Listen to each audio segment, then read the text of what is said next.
Hi everyone. So today I'm going to work with interior lighting, interior spaces, thinking about exterior light, so how we really get that glow from the window. But I'm also going to be looking at materials a little more in depth. So I've got some heavy tooth cold press watercolor paper. You're going to see how that grit really works with materials. And then I'm switching it over to gouache rather than watercolors, so you can see what that flat saturated color looks like as well. So again, taking some of those studies, moving it onto a larger piece, it's a bit of a review, but as far as materials are concerned, gives you an opportunity to see the difference when the paper is a little grittier and heavier, and also to see what happens when gouache brings opacity. Okay, see you in a bit. So today for materials, I've got my, just kind of a little extra palette here just in case I need it. I did clean off my dishes a little bit. I feel like for a larger painting, I might need some more wells. So I've got more palettes cleaned today. I've got a range of gouaches. I usually use Winsor & Newton personally. What brand you pick is up to you, but I've been happy with the Winsor & Newton Designer's gouache. Again, you're gonna see that it's a little more opaque, plus it has some workability that I like. I've brought out my tape and my masking fluid, my original interior studies, and I'm just gonna work from one of those. So probably the chair here. I did have some questions about how I dealt with that chair, changing it from that red undertone to dark. So I'll show you and work with that in this watercolor today. And then I have this arches. Again, it's hard to see when we're in the video, but you can hear me scratch it. You can also hear a dog in the background. But there's an amazing thick tooth to this paper, okay? And you're gonna see when I'm doing my washes on it that it's picking up the paint in a different way, okay?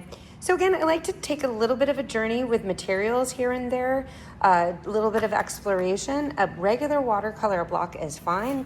Basic watercolors are fine too. But if you want to kind of explore this water-based medium, and again, you're gonna see the difference. I'll really hold this out. You'll see the difference between the look of the paint here and then the look of the paint here when I'm done, and what that does for your work. Watercolor is one of those funny things where the medium, the surface and the mediums do kind of make a difference. They do, it's very delicate and it does change. Okay, so next thing I'm gonna do is just move over. There's gonna be a time lapse of me actually painting this painting, and then I will walk you through it at the end. Okay, so before I get into the painting, I wanna talk about the setup a little bit. So here is my arches, again, arches brown, cold press paper. It has a little bit of a grit and a tooth to it. I have my study out, and this is the one that I'm working from. I have the photos sitting around as well, but I'll be honest, I don't really work from my photos after the studies are done. I think that it's better to look at the compositional decisions that you made in the study. If you need to go back to the photo for details, that's fine, but there's so many, there's just decision making in the study process that I think is stronger to transfer over to the painting later. Again, it's kind of what you're after. If you're after kind of photorealism, obviously you need to use the photo. But I'm after that painterly composition, shape, color, light, things like that. So a lot of times I just get rid of detail because I like the setup of the space. I'm really just, again, focused more on the light in the interior, the exterior light, things like that, and also interpretation. So a lot of times I will just make a study and I won't look at the original again. I talked about masking fluid for fun, where we were making textures and we were adding lines and things like that, just experimenting. This is where the masking fluid can come in handy. So what I did is I put down masking fluid, you can see, in the areas where there were highlights in my original study. It also allowed me to kind of pattern the window very specifically. So the nice thing about this is that I can use my washes, go in here, kind of paint liberally, not worry about these reserving the white of the page. I can be a little bit messier in some ways. And that way then peel this off, let it dry a little bit, peel it off, and then kind of go back in and clean it up. The other thing is that I used a 4H pencil to draw my lines, so those are easy to erase once the watercolor is down. Okay, I'm gonna go ahead and mix my colors. I'm gonna be using some Again, alizarin crimson or quinacridone magenta for the interior with a little bit of black. That will give a warm red interior. I will also be using some earth tone yellows. That would be like a yellow ochre. Let me go ahead and pull these out so while I'm talking about it. Okay. So primarily my palette will be here. This is alizarin crimson. I have a yellow ochre over here and a raw sienna. Those are kind of helpful to mix with the alizarin crimson to make this kind of brownish look. This is my ivory black. I'll also have a tiny bit of white as well. The warmer reds and yellows and things, not so much. The blue that I have is the, sorry, I don't have my, just your regular blue. It's like a bay blue gouache. And the yellows, I might have a little bit of lemon yellow in the light area as well, but not much. Let's say Orange Lake, Naples yellow, things like that. No, no, and no. Again, maybe a little bit of this Windsor red might come in handy. Let's see, Viridian, possibly sometimes mixed with the alizarin crimson makes a nice gray, so I might keep it around, okay? So I'm gonna get some of my colors out of there. So what do I have? I have raw umber. I have the, okay, it's bay blue. That's what it is, sorry. Ivory black, all the print small. And then I have, oh, raw umber, raw sienna. So it's a little warmer. You can see it's a little more orange. You can see there. You might have to zoom in on the camera. I'm going to keep the Viridian and the yellow kind of to the side. That might just be a little extra. I don't know if I need that. Definitely the alizarin crimson, because that and the black is going to make my darker shadows in my interior. Really, the blue and the white is what I'm relying on for the light outside. Not this so much, but I might add some in. And then some Windsor red. Again, this kind of gives a little pop or variety. Okay, so these three kind of to the side. These ones are my core down at the bottom here. So that gives you an idea of my palette. Okay, the next thing you'll see is a time lapse, and then I'll recap what I did here. So just popping in with my palette one more time before I start painting, at least this first wave. That is white, raw sienna, raw umber, alizarin crimson, and black. And that's what I'm going to start with.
Okay, I'm gonna stop here for a second before I move on to getting rid of the resist.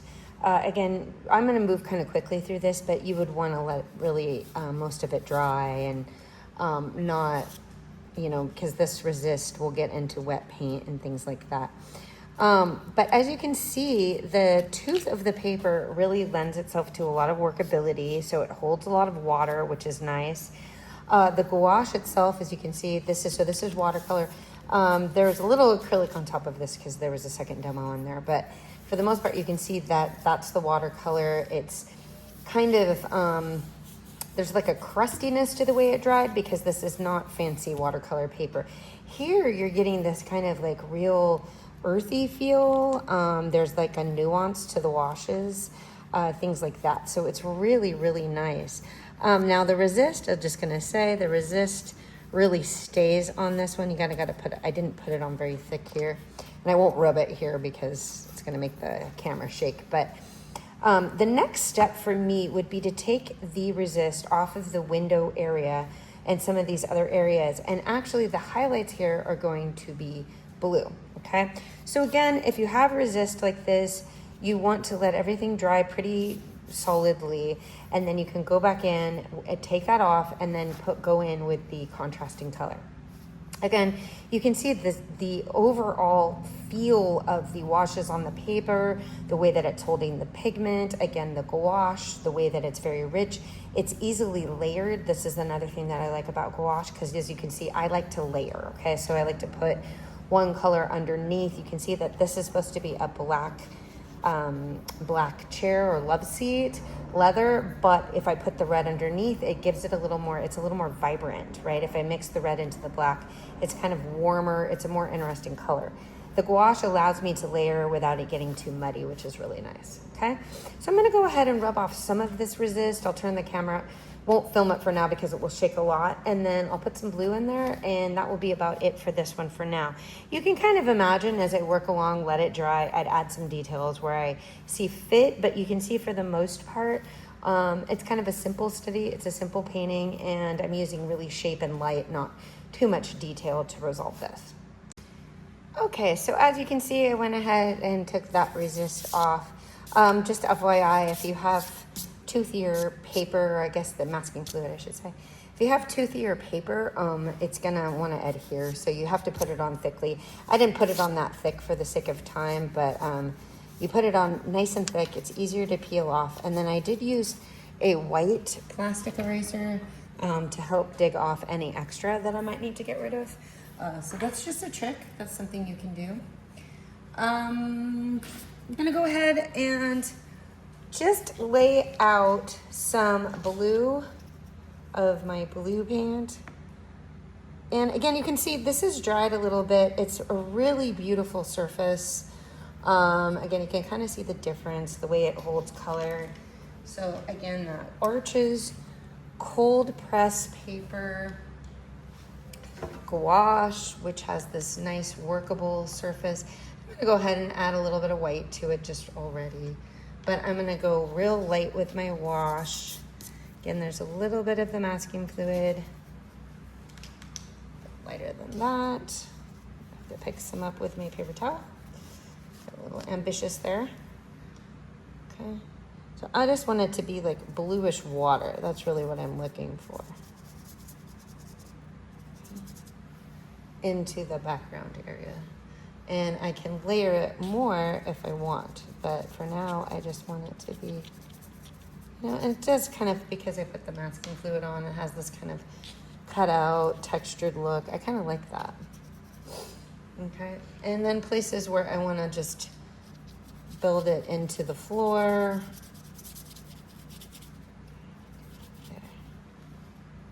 Okay, so again, I'm kind of making this about, I'm not probably going to use any of the yellow or anything. This blue in the window is good enough for me.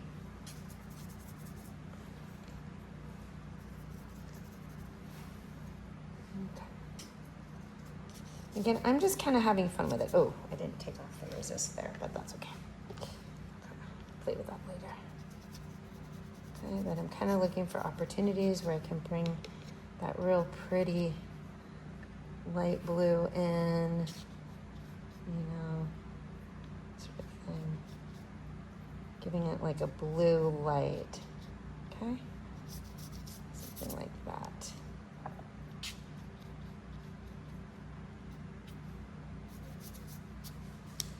Okay, as you can see. And then I can kind of work through that. But this is good value contrast. Again, kind of really giving the same feeling that the study had. These little dots on the chair, they're a little bit lighter, but not as light as I have them. So I'll probably be painting back into them. But the nice thing about reserving the white of the page here is I'm always gonna have that little extra area. So you can see where the little, it's like the buttons on the love seat, that sort of thing gives me room to kind of play with that. Okay, that is going to be it for today's demo. Again, taking the small study, moving it into a larger piece. You can see that I stayed loose. I was still blocking. Try not to tighten up when you enlarge your work or worry about adding more information or details. It's really just taking the same shapes you had here and just putting them into a larger composition, expanding those shapes, okay? So try to always kind of match your layout as much as you can, okay? It's not about getting more detailed, it's about just solidly locking the same elements into place compositionally. Once you've done that, then you can think about how you want to clean it up, how you want to detail it, what you want to add, okay? But the first thing is enlarging and kind of just really looking at what you got there. Okay, again, that's all for today. Enjoy, happy painting, happy watercoloring, and I hope you enjoyed this tutorial.